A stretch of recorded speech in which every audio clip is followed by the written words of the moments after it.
ওয়া রাহমাতুল্লাহি ওয়া বারাকাতুহু। সম্মানিত দর্শক, আজকের ভিডিওটি খুবই ভারাক্রান্ত হৃদয়ে অনেক অনেক কষ্ট নিয়ে করতে হচ্ছে। যেখানে বায়তুল মুকাররম মসজিদ বাংলাদেশের জাতীয় মসজিদ এদের কাছে নিরাপদ নয়। আমরা ইতিমধ্যে জেনে গিয়েছি যাদের কাছে মসজিদ নিরাপদ নয়, মাজার নিরাপদ নয়, মুসলমানদের ইবাদতের জায়গা পর্যন্ত নিরাপদ নয়, তারা কখনো মুসলমান হতে পারে না এবং এদের কাছে কখনো ইসলাম নিরাপদ থাকতে পারে না।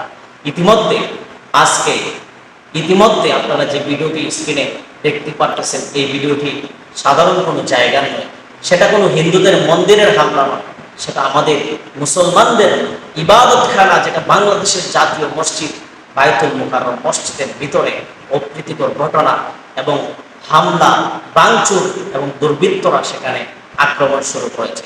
আপনারা দেখেছেন ভিডিওটিতে, সেখানে জুতা মারা হচ্ছে এবং আল্লাহু আকবারের ধ্বনি দেওয়া হচ্ছে।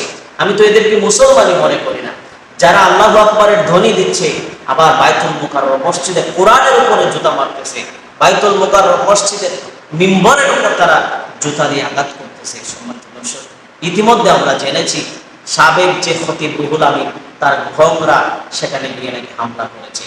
আমরা এটা শুধু নতুন কিছু নয়, যারা খানায় খাবার মধ্যে হামলা করেছিল, জুতা দিয়েছিল, কোরআনের মধ্যে আগুন ধরিয়েছিল, মসজিদে নববীর মধ্যে নামাজ বন্ধ করেছিল, এরপরে জাতীয় মসজিদ বায়তুল মুকাররম জাতীয় মসজিদ এর পূর্বে আরো কয়েকবারই হামলা করা হয়েছে, কোরআনের মধ্যে আগুন ধরিয়ে দেওয়া হয়েছে। এই দূষররা তার গংরা এখন পর্যন্ত বেঁচে আছে। তারা আজকে মসজিদে বায়তুল মুকাররম মসজিদের ভিতরে হামলা করেছে। সম্মানিত দর্শক, আপনারা দেখতেছেন আমরা বাংলাদেশটা কোথায় নিয়ে যাচ্ছি, কোথায় বাংলাদেশ যাচ্ছে, যেখানে মুসলমানদের মসজিদ ইবাদতখানা আজ পর্যন্ত তাদের কাছে নিরাপদ নয়। ব্যক্তি পূজারী দালালির মাধ্যমে, দেশের নেতৃত্ব দেওয়ার মাধ্যমে, দলের দালালি করতে গিয়ে তারা মসজিদকে পর্যন্ত তারা ছাড় দেয় নাই। মসজিদের ভিতরে তারা জুতা দিয়ে ঢুল মেরেছে, কোরআনের উপর তারা জুতা দিয়ে ঢুল মেরেছে। সম্মানিত দর্শক, আমরা প্রতিবাদ চাই, সারা বাংলাদেশে প্রতিবাদের দুর্গ গড়ে তুলুন। আর মুসলমানরা বসে থাকার সময় নয়। মুসলমানদের ইবাদতখানা যদি তাদের কাছে নিরাপদ থাকতে পারে না, সেখান থেকে আমরা দুর্গ গড়ে তুলুন।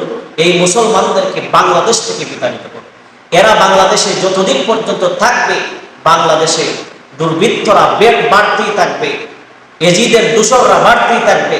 এদেরকে বাংলাদেশ থেকে বিতাড়িত করতে হবে এবং এদেরকে আইনের আওতায় এনে প্রকাশ্যে ফাঁসির কাস্টে ঝুলাতে হবে।